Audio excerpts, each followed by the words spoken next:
우리 에베소서 1장 3절부터 14절까지 우리 교독하겠습니다. 에베소서 1장 3절부터 14절까지 교독하겠습니다. 찬송하리로다. 하나님 곧 우리 주 예수 그리스도의 아버지께서 그리스도 안에서 하늘에 속한 모든 신령한 복을 우리에게 주시되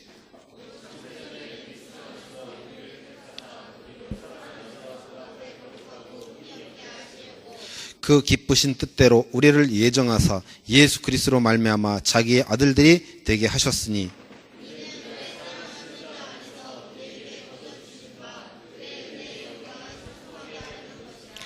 우리는 그리스도 안에서 그의 은혜의 풍성함을 따라 그의 피로 말미암아 속량 곧 죄사함을 받았느니라.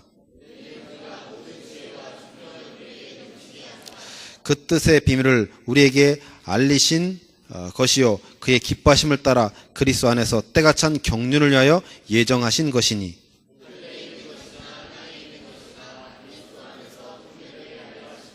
모든 일을 그의 뜻의 결정대로 일하시는 이의 계획을 따라 우리가 예정을 입어 그 안에서 기업이 되었으니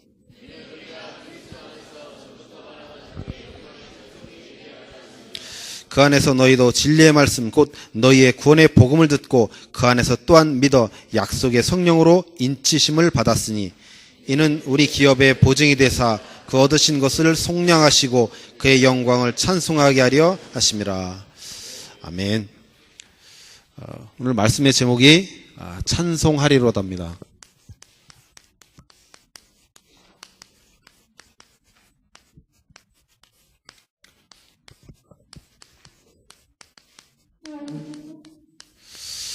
제가 지난번에 한 3주인가 4주에 걸쳐서 에베소 1장에 대해서 계속 이렇게 지금 강의를 해 나오고 있습니다. 그래서 여러분들이 그 강의 내용을 잘 이렇게 기억해 주시길 바라고 제가 이제 내일 아침에 팔라완으로 가서 이번 주에 이제 캠프를 하게 됩니다.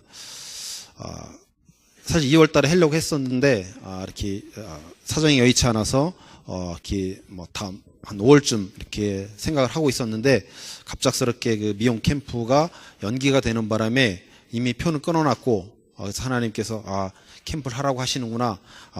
그래서 캠프로 결정을 해서 이제 가서 캠프를 하게 됩니다. 제가 캠프를 통해서 참 많은 것들을 하나님께서 깨닫게 해주시고 많은 것들을 얻는 그런 시간이 캠프였었습니다. 그래서 작년에 2번의 순회 캠프를 이렇게 진행을 했었는데 그 2번을 통해서 어떻게 보면 저는 제 인생에 큰 이렇게 전환점이 될 만한 그런 응답들을 사실 그 캠프를 통해서 얻었습니다. 그래서 은혜를 현장에 간다는 것보다 현장에 가면 하나님께서 많은 은혜를 주시는구나를 사실 캠프를 통해서 많이 얻게 되었던 그런 캠프였습니다. 어제 토요일 날 새벽 기도에 목사님이 말씀을 주셨는데 성령 인도를 받는 것이 아니고 성령께서 우리를 인도하신다는 이 체험을 제가 캠프를 통해서 사실은 깨달았습니다. 캠프를 준비하면서 여러 가지 분석도 하고 또 여러 가지 그 준비를 나름대로 이렇게 다 준비를 했어요. 근데 갑작스럽게 그 모든 준비했던 또 이렇게 계획했던 이런 모든 것들을 딱 막히는 상황이 왔을 때 좀 당황스럽더라고요. 과연 어떻게 할 것인가 이런 것들을 많이 생각을 하게 됐었는데 작년에 그런 일이 있었거든요. 다 계획을 했어요. 어느 교회와 또 그 베이스 캠프 또 할 곳 다 정해놨는데 갑작스럽게 그것이 캔슬이 되는 그런 경험을 하게 됐는데 그때 그냥 놀러 가자라는 심정으로 그냥 뭐 하나님께서 역사하시지 않으면 그냥 우리 갔다 놀다가 오지 뭐 하라고 생각하고 그냥 갔는데 그 캠프 발걸음을 하나님께서 성령께서 완벽하게 인도하신다는 사실로 그 현장에서 깨닫게 되었습니다. 그래서 주와 부가 그때 더욱더 확실하게 바뀌어지는 그 경험이 그 캠프를 통해서 사실 제가 체험을 했습니다. 우리 안에 계신 그 성령은 반드시 나를 인도하시는구나. 내가 지금 넘어지고 낙심하고 좌절하고 그 순간에도 그 성령께서는 반드시 나를 인도해 가시는구나. 나의 삶을 간섭해 가고 계시는구나. 나를 만들어 가시는구나. 나를 캠프를 통해서 사실은 깨닫게 됐었거든요. 그러니까 얼마나 그때 그 캠프가 제게 큰 영향을 주었는지 모릅니다. 그리고 또 두 번째 또 하나 깨달은 게 있어요. 이게 뭐였냐면 나라 지역에서 캠프했을 때 깨달았던 거거든요. 저는 너무나 큰 충격을 받았습니다. 제가 1시간 동안 그 60대 된 부부에게 말씀을 증거했습니다. 제가 지난번에도 말씀드렸지만 그들은 말씀을 너무너무 잘 들었어요. 그리고 1시간 말씀 증거하고 나오는 그 순간에 충격을 받았는데 그것이 뭐냐? 예수님이 내게 축복을 준다고 하는데 내가 영접하지 않을 이유가 뭐가 있냐라고 그가 얘기했을 때요, 저는 너무나 큰 충격을 받았습니다. 예수님을 내가 영접하면 내가 행복해진다고 하는데 내가 왜 예수님을 안 믿냐는 거예요. 지금 당신이 그러지 않았냐? 예수 믿으면 모든 문제가 해결된다고 하는데 왜 내가 예수를 안 믿냐 이거예요. 그래서 저는요, 그게 어마어마한 충격이었습니다. 여러분 지금 제가 말씀드리는 그 뉘앙스를 아시잖아요. 그는요, 그러면서 한마디 덧붙인 게, 그래서 나는 부처도 믿고 모든 신들을 다 믿는다는 거예요. 어마어마한 충격을 받았다는 거예요, 제가. 거기서. 지금 무엇인가 내가 우리 현진 사역자들에게 또 여러분들에게 잘못 가르치고 있구나, 잘못 설교하고 있구나가 그때 완전하게 깨달아졌어요. 이것이 무언가가 잘못됐구나. 그것을요, 그래서 얼마나 충격을 받았는지 나와서도 거의 멘붕 상태였어요. 그러면 그걸 빼놓고 얘기를 하려니까 뭐 얘기할 게 없잖아요. 지금까지 현장에 가서 우리 사역자들한테 현장 가기 전에 미리 모든 것을 분석하고 다 시스템 갖추고 또 시스템을 세우고 누가 양육할 것인지 모든 것을 다 계획해서 갔던 제가 이제는 그런 것이 아닌 하나님께서 하시는 것을 봤죠. 또 그 일을 통해서 당신은 행복하십니까? 라고 물으면서 복음을 증거했던 제가, 당신이 예수 믿으면 모든 문제가 해결된다고 얘기했던 제가, 축복받으려면 예수를 믿으라고 했던 제가 이제는 완전히 멘붕 상태에 빠진 거예요. 도대체 무슨 얘기를 하냐 이거예요. 그래서 그때 깨달아진 것이 뭐냐? 예수 믿는 것이 그냥 축복받고 그냥 응답받고 행복해지고 문제 해결되는 이 정도의 차원이 아닌 것이라는 것을 거기서 깨닫게 됐습니다. 그래서 우리 사역자들한테 그다음부터 뭘 이야기했냐? 딱 한 가지만 얘기하는 거예요. 오직 구원받을 수 있는 길은, 유일한 길은 예수 그리스도밖에 없다. 요것만 얘기하라고 얘기를 했어요. 저 사람이 갖고 있는 문제 딱 봐가지고 답 주려고 노력하지 말고 아예 그것도 할 생각도 하지 마라. 그냥 예수가 그리스도 되신만 정확하게 증거하자. 저 사람이 영접하든 안 하든 상관없이 진짜 예수가 그리스도만 증거하자. 그러니까 그 다음부터는 사실은 굉장히 자유해졌습니다. 열매 걱정도 안 하죠. 근데 역사는요, 어마어마하게 일어나는 거예요.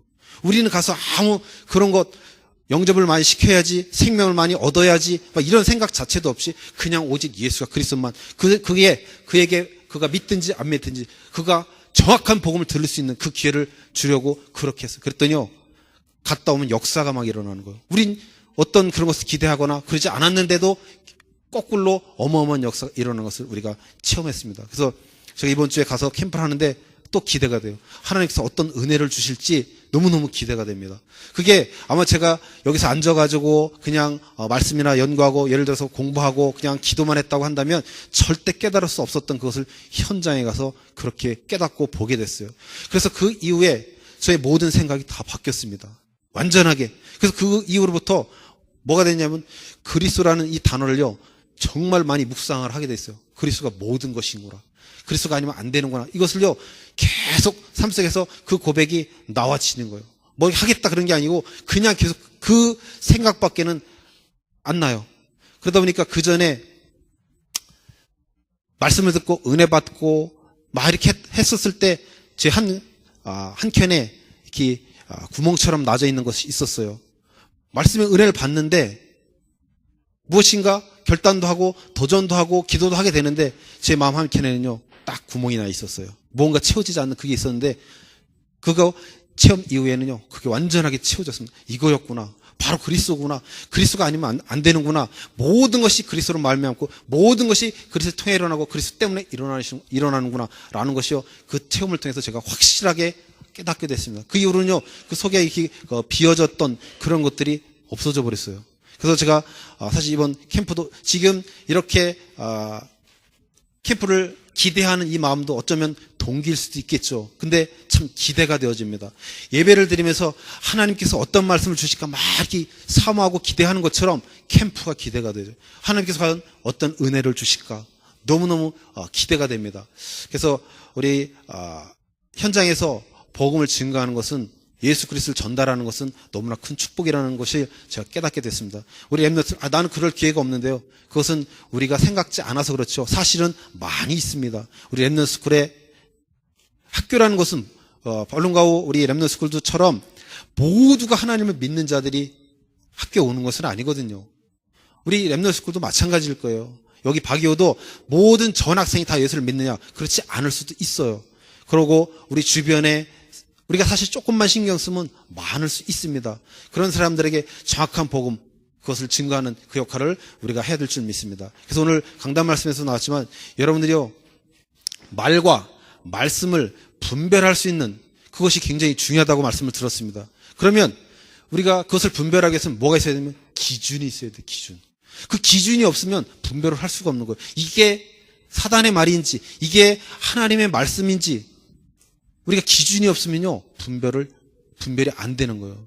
그래서 그 분별하는 그것이 뭐냐, 바로 목사님 뭐라고 말씀하셨냐면 오직 그리스도, 오직 예수 그리스도만, 오직 하나님만 그 기준이 되어져야 되죠. 다른 어떤 육신적인 것, 세상적인 것, 상식적인 것, 그런 것들이 기준으로 서면 안 됩니다. 제가 지난번에 계속 말씀드렸지만, 그래서 우리가요 기준을 바로 가지고 있는 게 굉장히 중요합니다. 한번 복습 차원에서 제가 말씀드렸던 것들을 한번 정리하겠습니다. 이 에베소 1장에 보면 너무나 복음의 엑기스적인 그런 말씀이 참 많이 나옵니다.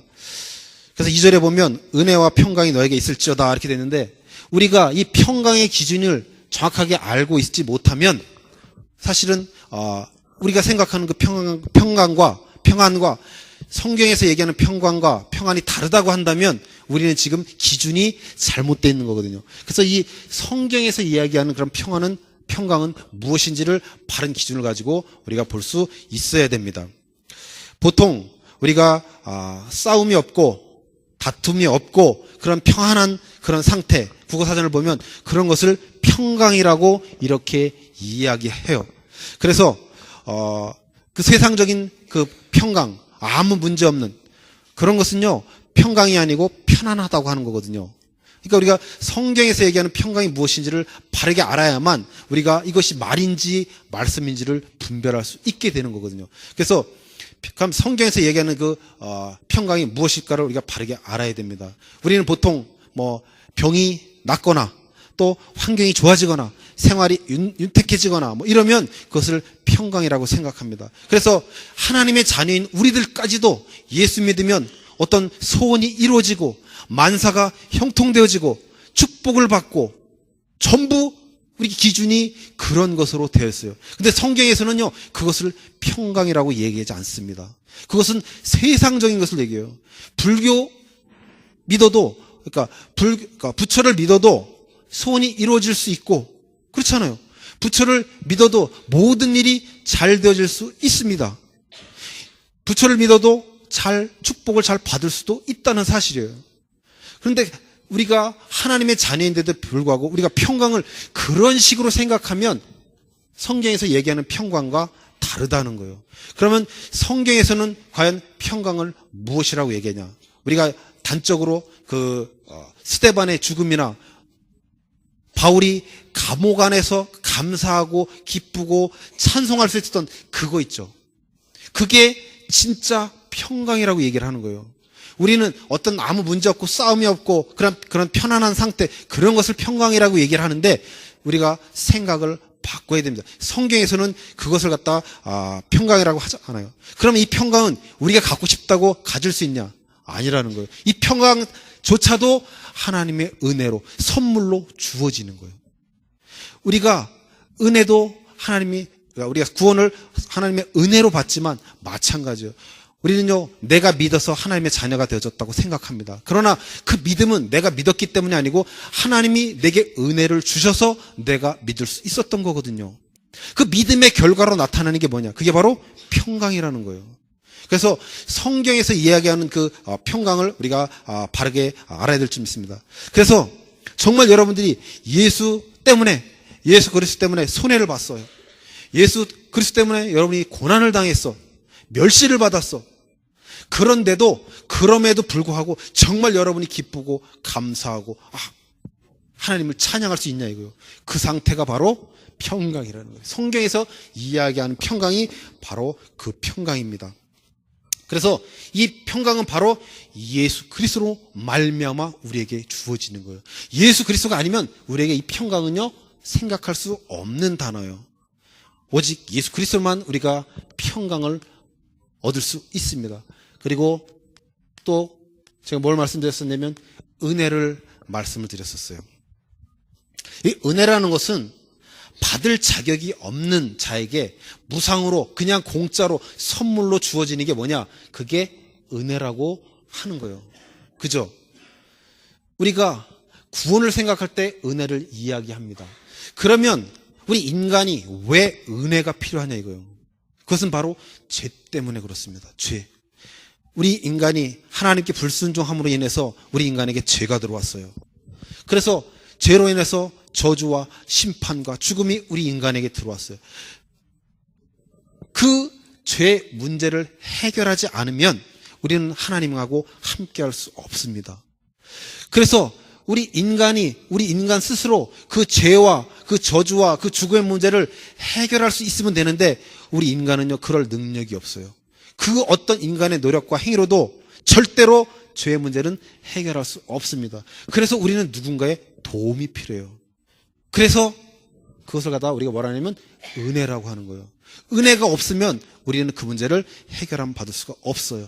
그래서 그 죄의 문제를 해결하기 위해서 예수님이 십자가에 피 흘려 돌아가신 거예요. 그것이 하나님의 은혜입니다. 죄의 삭은 사망이라고 로마서 6장 23절에 나와 있어요. 은사는 영생이라고 했거든요. 우리에게 주어진 그 생명을 하나님의 은혜가 아니면 우리는 절대로 받을 수가 없습니다. 로마서 1장 17절에 보면요, 우리 은혜와 진리는요 예수 그리스도로 말미암아 온다라고 했습니다. 율법적으로 따지면요 우리는 죄가 있기 때문에 반드시 죽어야만 해요. 반드시 심판을 받아야만 합니다. 왜냐하면 죄의 삭은 사망이기 때문에 우리는 반드시 그래야 돼요. 근데 율법을 지킬 수 있는 자가 있느냐? 인간은요 단 한 사람도 율법을 다 지킬 수가 없어요. 그래서 우리는요 은혜 꼭 필요한 거예요. 왜냐하면 죄의 문제를 해결을 해야 하기 때문에 그래요. 그래서 하나님이 예수님을 이 땅에 보내셔서 우리가 갖고 있는 그 죄의 문제를 해결하신 거예요. 그래서 우리는요 꼭 은혜가 필요한 그런 자들입니다. 그리고 이 사도 바울이 지금 이 편지를 누구에게 보내냐면요 성도들에게 보내요. 신실한 자들에게 보냅니다. 그럼 이 성도가 누구인지 이 성도에 대한 기준을 우리가 바르게 가지고 있어야만 되죠. 성도라는 것은요 구별된 무리를 얘기해요. 즉 거룩한 무리를 성도라고 얘기해요. 그러면 우리가 거룩의 뜻을 잘 알아야 돼요. 착하고 순결하고 맞습니다. 그게 거룩의 뜻이요. 근데 그 거룩이 단순한 그 정도의 뜻이 아니에요. 그것은 아주 좁은 의미의 그런 뜻이 바로 그거예요. 우리 성도는 하나님의 영광을 위해서 하나님께 택함을 받아서 구별되어져 있는 자들이요.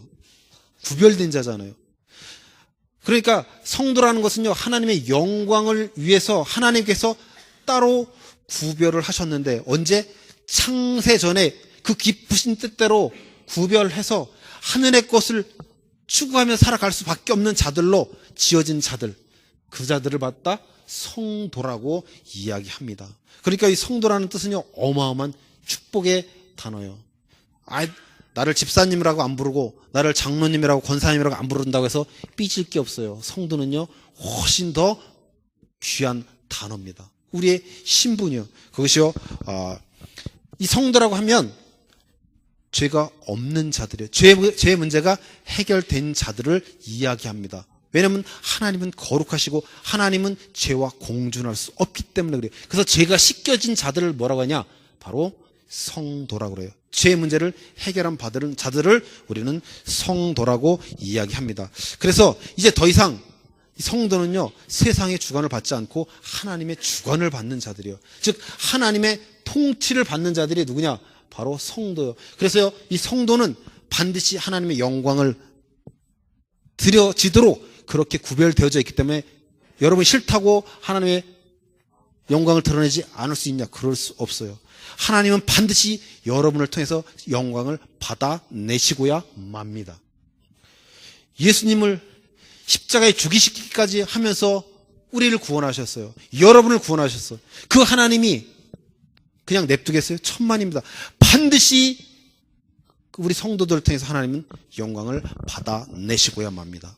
그러니까 여러분들이요, 그래서 우리 속에 그 그리스도가 함께 하시면서 우리를 인도해 가시고 우리의 주인으로 함께 계시는 거예요. 만약에 우리가 우리의 주인이라고 한다면요, 우리 마음대로 살아갈 수 있겠죠. 우리 마음대로 살아가는 것 같지만 아닙니다. 우리는 우리 마음대로 살아갈 수 없는 존재들이에요. 진짜 보면 그런 거거든요. 그래서 우리가 우리 마음대로, 그래서 제가 지난번에 말씀드렸죠. 자유의지에 대해서. 과연 인간에게 자유의지가 있을까? 인간에겐 자유의지가 없다는 거예요. 하나님이 선악과를 따먹을 수도 있고 따먹지 않을 수도 있고 우리 인간에게 자유의지를 주시지 않았습니까? 맞아요. 우린 기계가 아니니까. 우린 꼭두각시가 아니니까. 그죠? 근데 불신자들은요, 영이 죽었어. 그래서 더 이상 분별할 수 있는 능력이 없어요. 시체가 무엇을 분별합니까? 시체는요, 그 어떤 것도 분별할 수 없어요. 그래서 불신자는 당연히 자유의지가 없어요. 불신자가 무엇을 마음 놓고 선택할 수 있습니까? 만약에 우리 인간에게 자유의지가 있다고 한다면요, 불신자 하나님을 선택할 수 있을지도 몰라요. 그러나 죽은 자는요, 시체는 절대로 분별할 수가 없어요. 그래서 불신자는 자유의지가 없습니다. 그럼 신자는 어떠냐? 신자도 마찬가지예요. 왜냐? 우리는 하나님의 절대 주권을 믿는 자들이에요. 그죠? 이 세상의 모든 일들은 다 하나님의 절대 주권 속에 일어난다고 우리가 고백하고 믿었습니다. 우리가 얘기한 대로 땅에 있는 풀 한 폭이 하나라도 마음대로 될 수 있는 것이 단 한 가지도 없다라고 우리가 이야기하고 있잖아요. 그죠? 그런데도 불구하고 하나님께서 친히 육신의 몸을 입고 이 땅에 오셔서 친히 돌아가시면서까지 나를 구원하셨는데 나의 삶 간섭하지 않겠냐고요. 간섭하십니다. 그래서 우리는 우리 마음대로 선택하는 것 같지만 아니고 하나님께서 그 마음을 주셔서 우리가 선택할 수 있었던 거예요. 그러니까 결국은 우리가 움직여봐야 하나님이 통치하는 그 속에서 움직여지는 거예요. 그러니까 결국 내가 선택하는 것 같지만 아닙니다. 하나님께서 내게 그 마음을 주셔서 내가 선택할 수 있도록 그렇게 이끌어 가시고 그렇게 나를 만들어 가시는 거예요. 그러니까 결국 신자에게도 자유의지라는 것은요, 없는 거예요. 우리는 우리 마음대로 하는 것 같지만 아닙니다. 하나님의 자인 우리, 하나님이 주인인 우리들을 하나님이 반드시 이끌어 가시고 반드시 우리를 만들어 가십니다. 반드시 우리를 통해서 영광을 받아내시고야 맙니다. 그래서 오늘 제목이 찬송하리로다입니다. 그러면 본론적으로 누가 찬송할 수 있냐고요. 여러분들 방금 전에도 또 오늘 대배 때도 우리가 찬양을 했습니다. 하나님께 찬송을 드렸죠. 여러분들이 열심히 지금 찬송을 하고 있어요.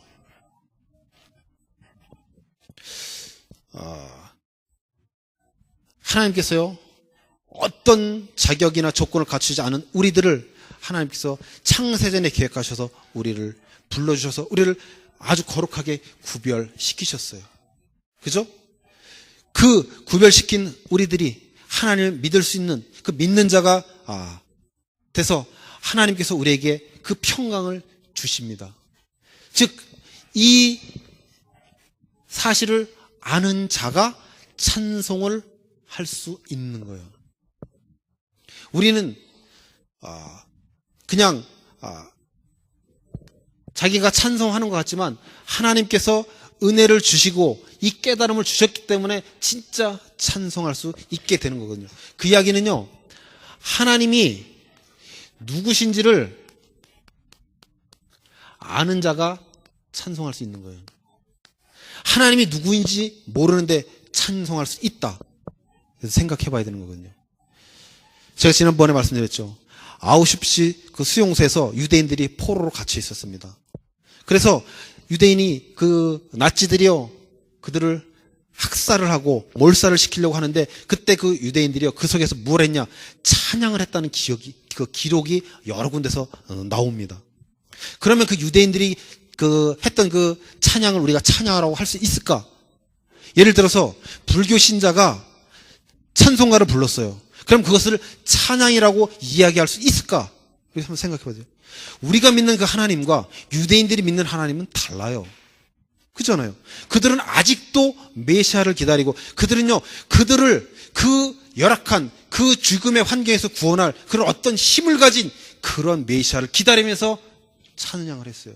그럼 그것을 우리가 찬양이라고 할 수 있을까? 한번 생각을 해봐야 돼요. 그래서 진짜 찬양할 수 있는 자는요, 하나님이 누구신지를 아는 자가 찬양할 수 있는 것입니다.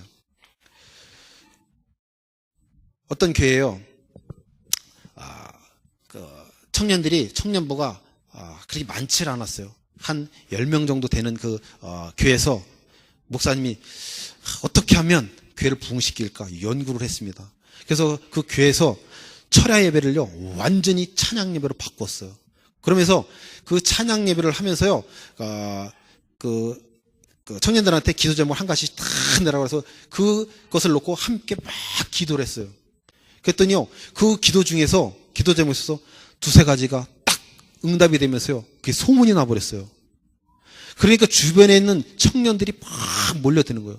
그러니까 이 목사님이 그 더 활성화시키기 위해서요, 밴드를 불러가지고 완전히 공연을 하는 거예요. 그러면서 한 사람 한 사람씩 전부 다 기도해주고요, 한 사람 한 사람씩 다 기도 제목하고 다 함께 기도해주는 거예요. 그래갖고 그 교회가 부흥이 됐습니다. 그래갖고 10명 되는 교회가 금요일날 청년들만 200~300명씩 모여지는 거예요. 어마어마하게. 그래서 한 목사님이 초대를 받아서 그 교회 가서 설교를 했어요. 그래서 그 목사님이 구약을 얘기하고 신약을 얘기하면서 성경을 얘기를 하니까 그들이 성경을 하나도 몰라요. 지금 이 이야기가 구약에서 나오는 이야기인지 이 이야기가 신약에서 나오는지 분간을 못하는 거예요. 그래서 이 목사님이 충격을 받았어요. 그럼 그들이 한 찬양이 찬양일까 우리가 한번 생각을 해봐야 돼요. 교회는 부흥됐죠. 교회 부흥이 목적이 아니잖아요. 하나님을 모르는 자가, 하나님이 누구이신지를 모르는 자가 진짜 찬양할 수 있었을까? 그럼 어떻게 생각하세요? 하나님을 모르는데 찬양할 수 있었다. 그건 거짓말이에요. 하나님이 누구신지 모르는데 어떻게 찬양을 하고, 그들이 막 팔짝팔짝 뛰면서 눈물을 흘리면서, 글쎄, 그게 감정이고 그것이 어떤 분위기에 휩쓸려서 그렇게 되어지고, 예를 들어서 절에서도요, 그런 시스템을 갖춰놓고 막 하면 응답받는 사람이 안 나올 것 같아요? 나옵니다, 당연히. 그러니까요, 하나님을 모르는데, 하나님이 누구신지 모르는데 찬양할 수 있다. 미안하지만 감정, 그냥 분위기로 찬양한 거예요. 찬양한 게 아니고 노래한 거예요, 노래. 그래도 역사는 일어날 수 있습니다. 이 구미 맞춰가지고 쫙 해주는데 안 될 것 같아요? 될 수 있습니다. 예를 들어서 우리 교회 밴드, 아주 유명한 밴드 딱 부르다 놓으면요, 미어질 거야, 학생들. 진짜 하나님이 누구신지를 아는 자가 우리는 찬송할 수 있는 거예요. 그리고 하나님이 누구신지 알고 또 우리가 누구인지를 알아야 돼요. 인간이 누구인지를 모르는데 우리가 찬양할 수가 없어요. 내가 어디서 구원을 받았는지, 어떤 상황 속에서 하나님의 은혜로 내가 생명을 얻게 됐는지 그것을 모르는데 감사와 감격과 찬양이 나오겠어요? 천만이요. 잘 안 나오는 거예요. 진짜 내가 누구인지, 나는 그리스도가 아니면, 그리스도가 함께 하셔도 자꾸 죄를 쫓아가고 죄에 따라가고 하는 그런 내가 나를 모르는데 진짜 감격, 진짜 찬양이 나오겠어요? 안 그렇다니까요. 우리는요, 내가 누구인지, 내가 정말 예수 그리스도가 아니면 안 된다는 사실을 아는 자가 진짜 찬양할 수 있는 거예요. 진짜 하나님께 찬송을 드릴 수 있는 겁니다. 그리고 누가 찬송할 수 있냐? 하나님이 하신 일을 아는 자, 이런 자가 찬양을 예수님이 이 땅에서 무슨 일을 했는지도 모르고 그 일이, 그 십자가 사건이 나하고 무슨 상관이 있는지 알지 못하는데 진짜 감사와 감격이 나오겠냐 이거예요. 제가 방금 전에 말씀드렸잖아요. 우리는요, 그 어떤 자격 조건을 갖추고 있지 않았었어요. 근데도 하나님께서 그럼에도 불구하고 나를 선택하시고 나를 구원해 주셨잖아요. 그래서 하나님 영광을 들려드리는 삶을 살아가는 수밖에 없는 자로 나를, 그것을 아는 자는요, 당연히 하지 말라라도요, 찬송은 나오는 거예요. 바울이 자기가 어떤 그 결단과 내가 감옥에 있는데도 불구하고 하나님을 찬양해야지 라고 생각해서 찬양했냐? 그게 아니에요. 그는요, 이 감격을 아는 자예요. 그러니까 하지 말라 그래도 당연히 뭐부터 나오냐? 찬송이 나올 수밖에 없는 거예요. 그러니까요, 첫 번째 1, 2절 축복 빌어놓고 첫 마디가 뭐냐? 찬송하리로다요. 안 할 수가 없는. 그러면 이 하나님이 하신 일이 무엇인지를 알아야 될 거 아니에요. 이 하나님이 하신 일을 아는 자가 찬송할 수 있습니다. 이게 찬송의 이유가 되는 거예요. 그럼 하나님은 무슨 일을 하셨느냐? 우리가 찬송의 이유가 무엇이냐? 하나님 아버지가 하신 일 때문에 그래요. 그 하신 일 때문에 우리는 하나님을 찬송할 수 있습니다. 그러면 우리가 여러분이 본문을 읽었지만 다시 한번 읽겠습니다. 우리 4절부터 6절까지만 이게 성부 하나님께서 하신 일이 지금 정확하게 여기서 4절부터 6절까지 나와 있어요. 우리 한번 함께 읽겠습니다. 곧 창세 전에 그리스도 안에서 우리를 택하사 우리로 사랑 안에서 그 앞에 거룩하고 흠이 없게 하시려고 그 기쁘신 뜻대로 우리를 예정하사 예수 그리스도로 말미암아 자기의 아들들이 되게 하셨으니 이는 그가 사랑하시는 자 안에서 우리에게 거저 주시는 바 그의 은혜의 영광을 찬송하게 하려는 것이라. 이게 하나님 아버지가 하신 일인데 이 일이 언제? 창세 전에 계획이 되어졌대요. 아니, 우주 모든 만물을 창조하시고 인간을 창조하셨잖아요. 근데 그거 이전에 우리를 구원하실 그 계획을 이미 하나님 다 하고 계신 거예요. 우리 인간이 범죄할 걸 다 아셨어요. 이미 다 계획하시고 그 계획하신 이후에 이 우주 만물을 창조하셨고요. 사람을 창조하셨다는 거예요. 이 땅에 일어나는 모든 일들은요, 하나님이 계획하지 않은 일이 일어날 수 있냐? 일어날 수 없습니다. 왜냐? 하나님은 전지전능하신 분이잖아요. 하나님이시잖아요. 만약에 이 땅에 일어나는 그 어떤 일 하나라도 하나님이 계획하지 않은 일이 일어난다고 한다면요, 하나님은 전능하지 않습니다. 그럼 우리가 굳이 그 하나님을 믿어야 될 이유가 없어요. 근데 이 땅에 일어나는 모든 일들, 모든 역사, 인류의 역사 다 하나님의 작품이에요. 하나님께서 허락하지 않으면 단 한 가지도, 하나님께서 계획하지 않으면 단 한 가지도 일어날 수 없습니다. 그래서 모든 것들을 이 땅에 계획하고 계신 게 누구야? 하나님 아버지가 다 계획하셨어요. 그래서 우리는요, 하나님께 찬송할 수 있습니다. 모든 것은 하나님의 은혜로 되어지는 거잖아요. 그죠? 하나님은요, 목적을 위해서 그 목적을 반드시 이루실 그 수단도 함께 하십니다. 왜냐? 그러거든요. 뭐 이미 하나님이 다 그렇게 계획했는데 그럼 우리 뭐 할 게 아무것도 없네라고 생각할 수 있잖아요. 근데 하나님께서 그 목적을 이루시기 위한 그 작정을 다 하고 계시는데 그 수단과 방법까지도 하나님이 다 주관하시고 다 계획하신 거예요. 그러니까 우리가 열심히 하고 우리가 노력하는 그것까지도 하나님은 다 계획을 하셨던 거예요. 그러니까 내가 아무것도 할 필요가 없네라는 것이 안 나와요. 여러분이 아무리 막 살고 싶어도 여러분은 여러분의 삶의 주인이 아니라니까요. 여러분 마음대로 살고 싶어도 사라질 수가 없는 거예요. 그게 복음이에요. 왜냐? 예수 그리스도 때문에 그렇게 안 되어지는 거예요. 여러분이 정말 예수 그리스도 영접했다고 한다면요, 그분은 여러분의 삶을 주관하십니다. 불신자 사람들까지도 주관하는데 하물며 하나님의 자녀 여러분의 삶을 주관 안 하시겠어요? 내가 내 주인이라고 외친다 할지라도 그 하나님은요, 여러분의 삶을 100% 주관하고 계십니다. 그러니까 우리는요, 실패라는 단어가 우리하고 상관이 없어요. 실패할 수가 없어. 근데 우리가 왜 실패라는 것을 자꾸 오해하냐? 세상적인 기준으로 자꾸 생각하니까 실패라는 단어를 쓰는 거예요. 우리가요, 정말 하나님께서 모든 일을 계획하시고 준비하시고 그대로 이루어 가시는 거예요. 그리고 두 번째는요, 이 하나님 아버지께서 하신 일 때문에 우리는 하나님을 찬송할 수 있고, 또 성자 예수 그리스도의 하신 일 때문에 우리는 찬송할 수 있습니다.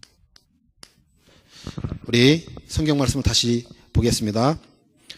우리 7절부터 12절까지 우리 함께 읽겠습니다. 7절부터 12절까지. 우리는 그리스도 안에서 그의 은혜의 풍성함을 따라 그의 피로 말미암아 속량 곧 제사함을 받았느니라. 이는 그가 모든 지혜와 총명을 우리에게 넘치게 하사 그 뜻의 비밀을 우리에게 알리신 것이요, 그의 기뻐하심을 따라 그리스도 안에서 때가 찬 경륜을 위하여 예정하신 것이니, 하늘에 있는 것이나 땅에 있는 것이 다 그리스도 안에서 통일되게 하려 하심이라. 모든 일을 그의 뜻의 결정대로 일하시는 이의 계획을 따라 우리가 예정을 입어 그 안에서 기업이 되었으니, 이는 우리가 그리스도 안에서 전부터 바라던 그의 영광의 찬송이 되게 하려 하심이라. 아멘. 보세요. 지금 우리가 어떻게 알게 됐어요? 모든 지혜와 총명을 우리에게 주셔가지고 우리가 하나님을 알 수 있도록 그렇게 만드셨다잖아요. 모든 것을 예정하시고 하나님이 그 계획을 따라서 다 이루어 가신다잖아요. 그 과정 속에 성자 예수님이 이 땅에 오셔서 하신 일이 뭐라고 그랬어요? 그의 피로 말미암아 속량 곧 제삼. 그의 피로 말미암아서요, 그의 피로 제사모 구속. 우리가 갖고 있는 그 죄의 문제는요, 예수 피가 아니면 절대로 안 되거든요. 그 죄를 사할 수 있는 유일한 길은요, 예수 그리스도의 피예요. 그래서 이 성자 하나님이, 이 성부 하나님이, 이 하나님 아버지가 이 모든 일을 계획을 하셨어요. 그 계획하신 일을 누구를 통해서 이루시냐? 바로 예수님, 성자 되신 그 예수님을 통해서 그 일을 이루어 가시는 거예요. 하나님은요, 우리 인간 스스로 그 죄의 문제를 해결할 수 없음을 너무나 잘 아셨습니다. 그래서 하나님이 예비해 놓은 방법이 뭐냐? 바로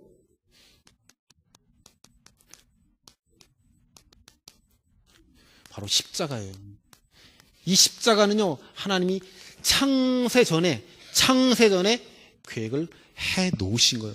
인간이 불가능하기 때문에, 절대로 인간 스스로 해결할 수 없기 때문에 하나님이 그 십자가를 딱 예비하셨어요. 이 십자가 사건은요, 하나님의 공의와 사랑을 동시에 나타내는 거예요. 죄의 삭은 사망이라고 했습니다. 우리 인간은 죄 때문에 반드시 죽어야만 돼요. 하나님이 약속을 하셨어.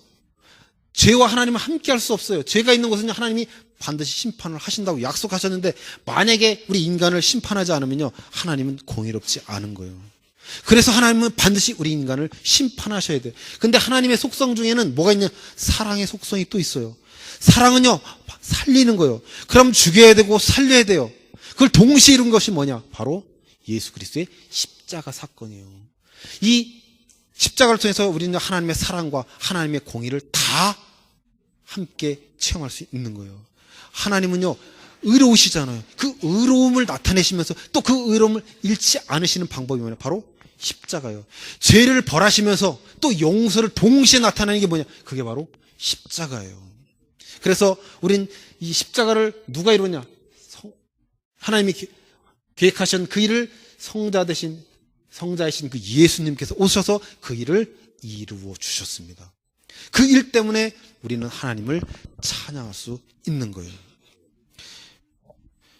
예수님이요, 친히 죄가 되셨다고 그랬어요.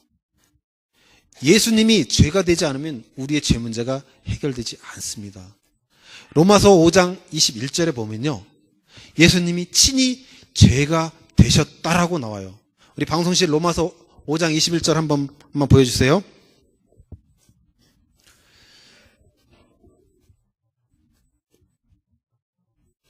고린도후서 5장 21절.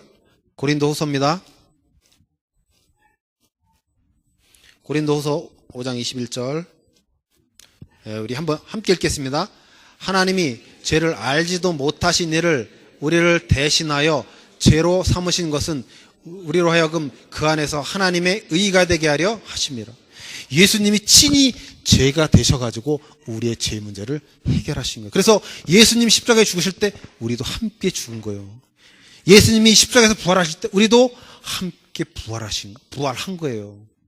그래서 예수님은 친히 죄의 문제를 해결할 수 있는 방법을 가르쳐 주시러 오신 것이 아니고 친히 죄가 되셔서 십자가에 달려 돌아가신 거예요. 그래서 우리는 하나님을 찬양할 수 있습니다. 찬송할 수 있는 거예요. 그리고 성령 하나님이 성령이 하신 일 때문에 우리는 찬양할 수 있습니다. 우리 13절, 14절, 우리 13절, 14절 우리 함께 읽겠습니다. 그 안에서 너희도 진리의 말씀 곧 너희의 구원의 복음을 듣고 그 안에서 또한 믿어 약속의 성령으로 인치심을 받았으니 이는 우리 기업의 보증이 되사 그 얻으신 것을 속량하시고 그의 영광을 찬송하게 하려 하심이라. 아멘. 성부 하나님께서 그 일을 다 계획하셨어요. 그것을 성자 하나님이 이루셨습니다. 그 구원을 완성을 하셨어요. 그 구원을 완성하신 것을 하나님의 백성인 우리들에게 적용하는 일을 바로 성령께서 하시는 거예요. 이것을 성령의 인치심이에요. 그 일이 우리에게 어떻게 적용되느냐? 바로 그것을 통해서 우리에게 적용되어진 거예요. 그래서요, 이 성령 하나님 하신 그 일들 때문에 우리는 하나님을 찬송할 수 있습니다. 보면 뭐라고 하냐면 진리의 말씀 곧 너희의 구원의 복음을 듣고 그 안에서 또한 믿어 약속의 성령으로 인치심을 받았다고 했어요. 그 이야기는요, 우리가 진리의 말씀을 듣고 구원의 복음을 들었어요. 그 들은 자에게 하나님이 지혜와 총명을 주셔가지고요, 그 사실이 믿어질 수 있도록 성령님께서 우리 안에 그 마음을 심은 거예요. 이해돼요? 그게 바로 성령께서 적용한 거예요. 우리가 루디아가 바울과 그 빌립보서 그 만난 그 시대적인 만남의 축복이 이루어집니다. 그러면 우리는요, 루디아가 어떤 훌륭한 자격을 갖추지 않았다는 사실을 우리는 너무나 잘 알아요. 그 마음을 여신 게 누구냐? 성령이요. 성령이 인치셔버리니까 루디아는요, 하기 싫어도 해야만 하는 거예요. 그 마음이요, 하나님께서 그 마음을 주어버리시니까 안 할 수가 없는 거예요.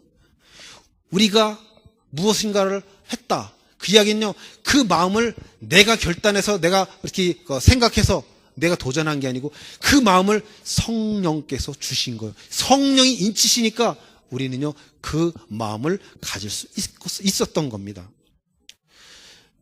빌립보의 루디아, 또 그 야손, 또 브리스가 아굴라 모두가 다 똑같아요. 하나님께서 그들을 작업하신 거예요. 이 성부, 성자, 이 성령, 이 삼위일체 하나님, 이분은요, 한 분이에요.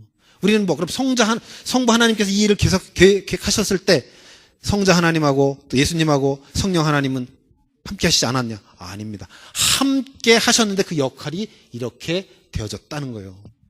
바로 이분들이요, 함께 모든 일을 적용하셨습니다. 그러면 이 성령의 인침을 받았다는데, 그럼 이는 인쳤다는데 이 인에는요, 여러 가지 의미가 있잖아요. 그죠? 우리가 무슨 어떤 작품 같은 것을 만들고 나면요, 그 작품이 진짜인지 가짜인지 뭐예요? 거기다 도장을 꽉 찍잖아요. 인치는 거예요. 이것은 진짜다 이거예요. 진짜. 즉, 권위를 상징하는 거예요. 권위를 상징하고 이 작품이 진짜라는 것을 나타나기 위해서 거기다 도장을 팍 찍어버립니다. 그죠? 그러면서 또 이 권위를 인정할 때도 쓰지만 또 언제도 쓰냐면요.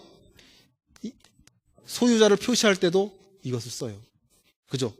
우리 그 화가들이 막 이렇게 그림 쫙 그리고 뭐 서예가들이 붓글씨 쫙 쓰면요. 거기다 반드시 뭘 찍어요?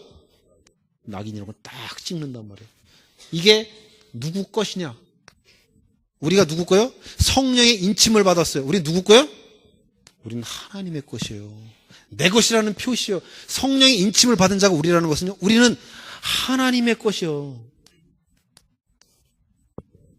그러니까 성령이 인쳤다는 것은요. 어마어마한 의미가 있는 거예요. 우리는요. 보이지 않지만 이마에 성령께서 딱 도장을 찍어버린 자들이요. 그래서 좀 영빨 있는 무당들은 하나님의 자녀를 알아본다고 하잖아요. 우리는 하나님의 것입니다.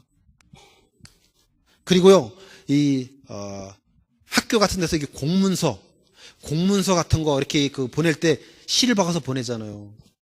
그것은요, 안전하다는 거예요. 안전을 보장하는 거예요. 확실하다는 거예요. 이것이 우리가 이제 힘들고 어렵고 시험이 오고 고난이 오고 역경이 와도 상관이 없어요. 왜냐? 하나님께서 완전하게 안전함을 보장해 주셨어요. 그러니까 성령이 인쳤다는 것은요, 어마어마한 의미가 있는 거예요. 우리가 시험이 오고 역경이 오고 환란이 오고 고난이 오고 핍박이 오고 어떤 상황이 돼도 괜찮습니다. 왜냐? 성령께서 우리를 안전하게 완전하게 보장해 주셨어요. 우리가 아무리 잘못된 행동을 한다 할지라도 천국은 변하지 않습니다. 보장이 돼 있어요. 그게 성령이 인쳤다는 이 어마어마한 의미를 가지고 있습니다. 그러면 찬송할 수밖에 없는 그 근거가 뭐냐?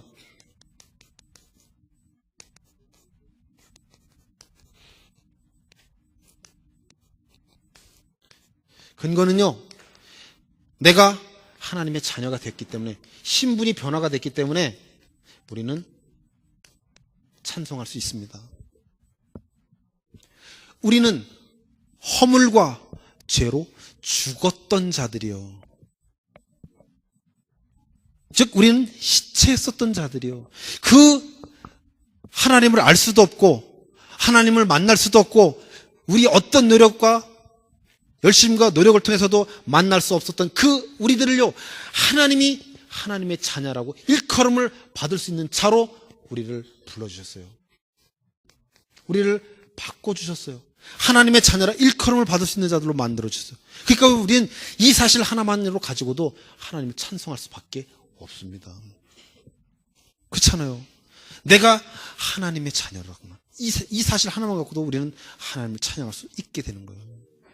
제가요, 지난번에 6.1주 목사님하고 참 많은 대화를 했는데, 그러면서 뭔 얘기 했습니까? 내 과거의 삶을 봤습니다. 내가 하나님을 믿기 전에 나의 삶을 돌아봤어요. 근데 아무리 돌아봐도요, 아무리 돌아봐도 내가 하나님을 믿기 전에 나의 삶을 누가 주관했냐? 하나님께서 주관하셨다는 거예요. 그것이 믿어집니다. 우리가 아직 죄인 되었을 때, 우리가 하나님과 원수 되어서 있을 때 하나님께서 우리를 당신의 자녀로 창세전에 우리의 구원을 계획하셨다고 그러잖아요. 그러니까요, 과거의 나의 삶도 하나님이 완전하게 다 주관하셨다는 사실이요. 유목사님하고 이렇게 대화를 하는데 얼마나 막 밀려오는지. 그러니까요, 너무너무 감사한 거예요. 그러면 내가 하나님을 믿기 전에 나의 삶도 주관하시는 그 하나님이, 그럼 지금 나의 삶을 가만두시겠어요? 아니겠죠. 당연히 나의 삶을 지금 간섭하시고 나를 지금 만들어 가시고 나를 통해서 반드시 영광을 받으시려고 모든 나의 삶을 당연히 주관하실 거 아니에요. 그럼 나의 미래의 삶은요, 더더군다나. 그러니까요, 감사가 안 나올 수가 없는 거예요. 제가 대학교 다닐 때요, 교회 다니는 친구들을 정말 싫어했습니다. 아이들이 전부 다 찌질해. 쟤할 일 제대로 하는 애가 하나도 없어. 희한하게 막 그래요. 그래갖고 제가 막 욕을 했어요. 진짜 막 저주를 했다니까요, 하나님을. 근데 그 저주했을 때도 하나님은 나를 사랑하셨다는 거예요. 나를 구원하시겠다. 그 계획을 그때도 변치 않고 그대로 갖고 계셨다. 왜? 창세전에 그 일을 계획하셨기 때문에요. 그러니까요, 감사 하라 마라 이게 아니에요. 그냥 감사가 나올 수밖에 없더라니까요. 우리는요, 신분이 하나님의 자녀라고 일컬음을 받는 그것 자체로만 우리는 하나님을 찬송할 수밖에 없는 그런 자들입니다. 그리고 예수 그리스도의 아버지 하나님이라고, 예수 그리스도의 아버지 하나님이라고 부를 수 있는 것, 즉 예수 그리스도의 하나님이라고 부를 수 있는 것 때문에 우리는 찬송할 수 있습니다. 이게 무슨 말이냐? 구약에는요, 하나님 여호와를 설명할 때 꼭 어떻게 설명을 했냐면 아브라함과 이삭과 야곱의 하나님이라고 그렇게 설명을 했어요. 근데 여기 지금 바울은 어떻게 표현하면 예수 그리스도의 아버지 하나님이라고 표현을 하고 있어요. 예수 그리스도의 하나님이래. 이제는 더 이상 아브라함과 이삭과 야곱의 하나님이라고 부르지 않고 이제는 예수 그리스도의 하나님이라고 부를 수 있게 된 거예요.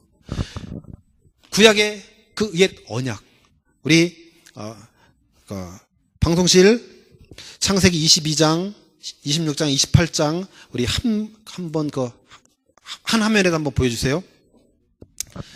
왜 아브라함과 이삭과 야곱의 하나님이라고 했냐? 하나님께서 그들에게 동일한 언약을 주셨기 때문에 그렇게 불렀어요. 근데 그것은요, 옛 언약이요. 우리가 잘못하면 지금 보여주는 성경 구절을 착각할 수 있기 때문에 제가 보여달라고 하는 거예요. 우리 방송실 한번 보여주세요.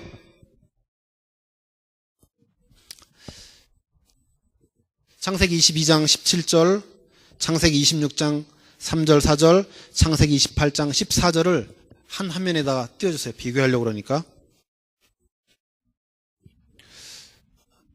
한 화면에 안 나와요? 자, 우리 창세기 22장 17절 우리 한번 읽어보겠습니다. 내가 내게 큰 복을 주고 내 씨가 크게 번성하여 하늘의 별과 같고 바닷가의 모래와 같게 하리니 내 씨가 그 대적의 성문을 차지하리라. 우리가 이것을 어떻게 하냐면요, 육신적으로 생각을 해. 그래갖고 복에다만 모든 초점을 다 맞춥니다. 근데 그 복이 바로 그 씨인데 우리는 그 씨를 놓치고 육신적인 축복이라고만 자꾸 생각을 하는 거예요. 우리 창세기 26장 한번 보여주세요. 창세기 26장 3절 4절 우리 함께 읽겠습니다. 이 땅에 거류하면 내가 너와 함께 있어 내게 복을 내가 이 모든 땅을 너와 내 자손에게 주리니 내가 내 아버지의 아브라함에게 맹세한 것을 이루어 내 자손을 하늘의 별과 같이 번성하게 하여 이 모든 땅을 내게 자손에게 주리니 내 자손으로 말미암아 천하 만민이 복을 얻으리라. 그러니까 이건 우리가 착각을 해요. 내가 나 때문에 천하 만민이 복을 얻는다고 착각을 하는 거예요.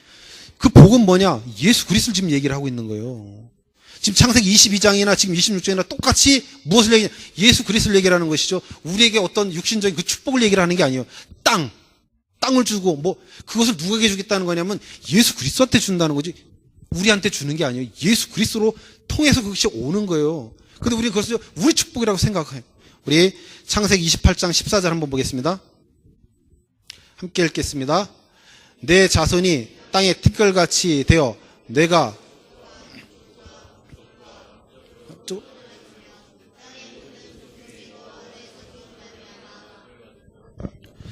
이 복이 뭐냐? 이 복이 예수 그리스도예요. 창세기 12장 1절부터 3절까지 복이 우리 육신적인 복이 아니고요. 무슨 복? 예수 그리스도의 복. 이 예수 그리스도를 얘기를 하는 거예요, 지금. 그러니까 우리가 자꾸 오해를 하면 안 돼요. 이 예수 그리스도가 우리에게 주어진 최고의 축복이요. 그러니까 우리는요, 찬송할 수밖에 없는 거예요. 왜냐? 구약에서는요, 이 언약을 아브라함과 이삭과 야곱에게 하나님 주셨어요. 그 언약의 실체 되신 분이 이 땅에 오셨어. 그분이 누구예요? 그분이 예수 그리스도예요. 그러니까 우리는요, 예수 그리스도를 통해서만 복을 받을 수 있는 거예요. 예수 그리스도가 아니고는 우리 절대 그런 축복을 받을 수가 없게 됩니다. 근데 우리가 자꾸 생각하는 건 뭐냐? 땅을 내 자손이 바다에 모래알 같고 또 하늘의 별과 같이 이것만 생각을 한다니까요. 우리는요, 예수 그리스도 통해서만 우리가 복을 받을 수 있는 거예요. 그 언약의 실체적인 그 그리스도가 그것을 완성하시기 위해서, 언약을 성취하시기 위해서 이 땅에 오셨기 때문에 그렇습니다. 그러니까 우리가요, 예수 그리스도 통해서만 우리가 진짜 축복을 받을 수 있는 거예요. 왜냐면요, 우리 이 옛 언약은요, 율법을 다 지키면 받을 수 있는 거예요. 그죠? 제가 지난번에 말씀드렸잖아요. 우리 신명기 28장 어마어마한 축복을 이야기합니다. 근데 신명기 28장의 축복을 받을 수 있는 자는 단 한 사람도 없다는 거예요. 왜냐? 인간은요, 율법을 100% 지킬 수 있는 사람이 없어요. 근데 신명기 28장 1절에 보면 뭐라고 하냐면, 이 모든 명령을 다 지켜 행하면 내가 너에게 이런 축복을 주겠다고 했어요. 그럼 우리가 지킬 수 있는 사람이 있냐고요? 없어요. 우리는요, 율법을 단 한 사람도 다 지킬 수가 없어요. 그러면 그 바타야나 광주리도 복을 받고 뭐 채소도 복을 받고 모든 복을 받을 수 있는 길이, 우리는요, 그림의 떡이요, 우리 절대로 받을 수 없어요. 왜냐? 율법을 지킬 수 없기 때문에. 근데 그 모든 축복을 받을 수 있는 길이 있어요. 그게 뭐예요? 예수 그리스도요. 예수 그리스도를 통해서 그 축복이 우리에게 전달되어지고 전가되는 거예요.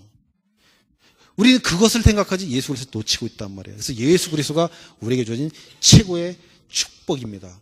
그러면 누가 또 찬송할 수 있냐? 하늘에 속한 신령한 복이 무엇인지를 아는 자가 찬송할 수 있습니다.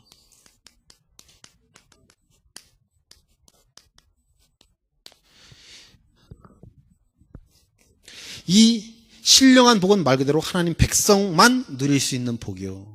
불신자들은 이 축복을 누릴 수 없어요. 그죠? 이 하나님의 은총은요, 일반 은총도 있고 또 특별 은총도 있어요. 즉 그 특별 은총, 하나님의 자녀에게만 주어지는 축복이요. 일반 은총은요, 모든 불신자들에게 동시에 함께 주어진 축복이요. 뭐예요?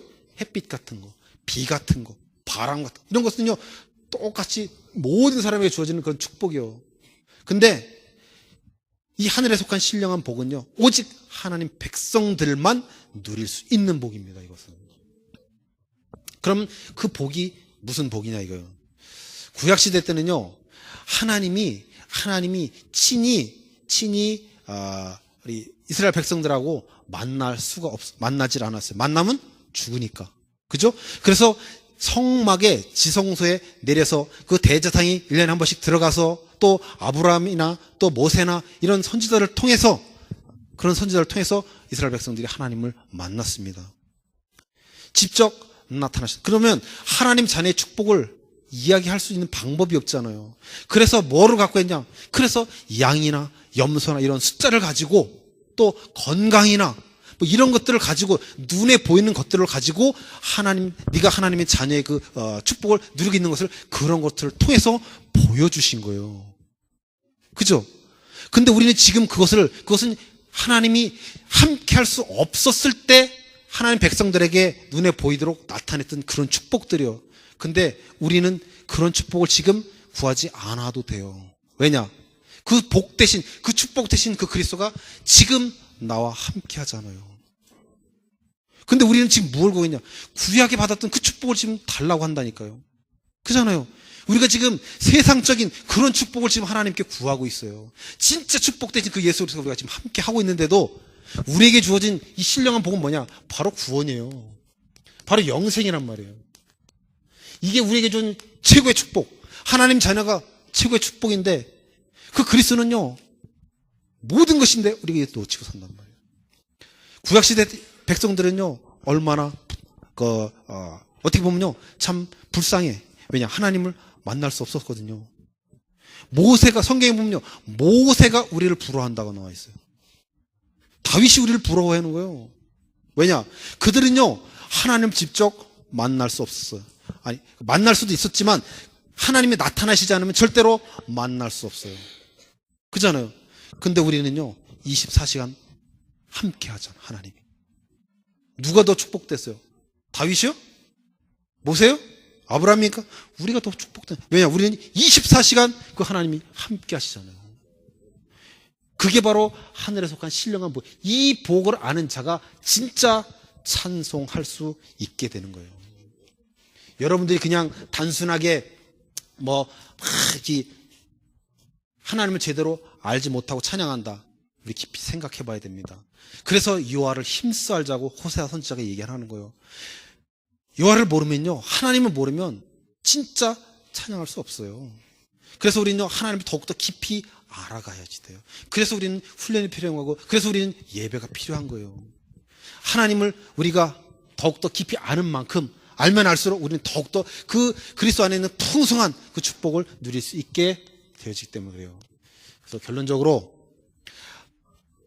결론적으로 하나님 우리에게 평강 주시고 은혜 주시고 우리를 아무 자격도 없는 우리 자를 성도로 불러주셨습니다.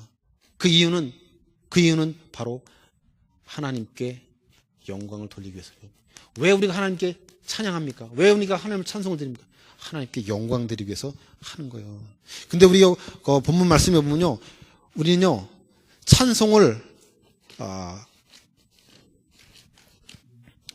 뭐라고 나와 있냐면요, 참 이 성경 말씀은요 기가 막히다니까요.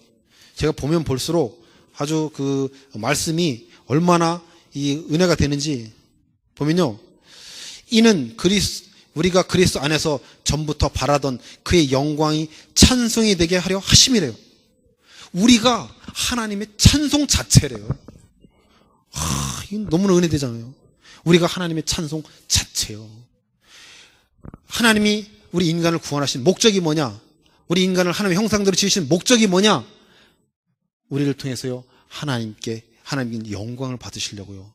그래서 우리는요 하나님을 영화롭게 하고 하나님을 기쁘게 하는 것이 내가 살아가는 삶의 이유와 목적입니다. 하나님께 영광 드리기 위해서 우리는 찬송하는 거예요. 내 스트레스 풀려고 찬양하는 게 아닙니다. 누구한테 잘 보이기 위해서, 오늘 목사님 말씀 주신 사람 앞에 잘 보기 위해서 여러분이 기타 열심히 치고 키보드 열심히 치고 드럼 열심히 치고 나와서 싱어하는 게 아니라는 거예요. 하나님께 영광 드리는 거예요. 나를 나타내고 나를 드러내는 게 아니고 오직 하나님께 영광 들려드리기 위해서 우리가 찬송하는 거예요.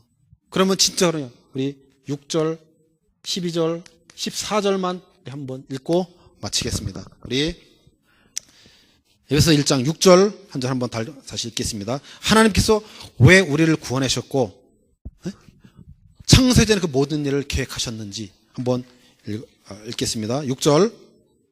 이는 그가 사랑하시는 자 안에서 우리에게 거저 주시는 바 그의 은혜의 영광을 찬송하게 하려니. 왜 구원하셨어요? 그의 은혜의 영광을 찬미하게 하려고. 12절 한번 읽겠습니다. 이는 우리가 그리스도 안에서 전부터 바라던 그의 영광의 찬송이 되게 하려 하심이라. 성부 하나님께서 모든 일들을 다 계획하시고 성자 하나님께서 그 계획하신 모든 일을 이 땅에 이루신 이유가 뭐예요? 그의 영광의 찬송이 되게 하려고 하나님께서 우리를 구원하셨다는 거예요. 그러면 성령께서 왜 우리를 성령으로 인치셨는지 우리 14절 함께 읽겠습니다. 이는 우리 기업의 보증이 되사 그 얻으신 것을 속량하시고 그의 영광을 찬송하게 하려 하심이라. 이게 결론이에요. 우리가 하나님께서 우리에게 평강 주시고 하나님께서 우리에게 은혜 주시고 하나님이 우리에게 믿음을 주시고 하나님이 우리와 24시간 함께 하십니다. 그 모든 것들을 통해서 하나님은 우리에게 영광 받기를 원하십니다. 우리가 하나님 자체를 즐거워하기를 원하셔요.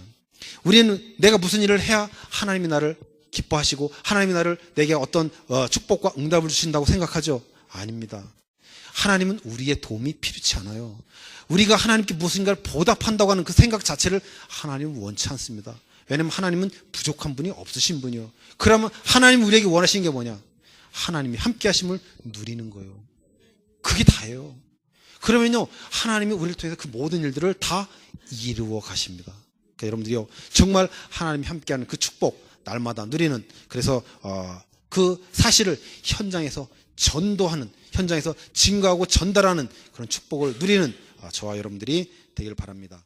이제는 우리 인생 모든 문제의 영원한 해결자 되신 예수 그리스도의 크신 은혜와 독생자 예수 그리스도를 아끼지 아니하시고 십자가 위에 내어주신 아버지 하나님의 놀라우신 사랑하심과 오늘 또 그 모든 구원의 계획을 성취하시고 이루어 가신 성령님의 역사하심이 말씀 붙잡고 하나님 앞에 찬송되어 살기를 원하는 모든 렘넌트와 중직자들 위해 지금으로부터 영원히 함께 하실지어다.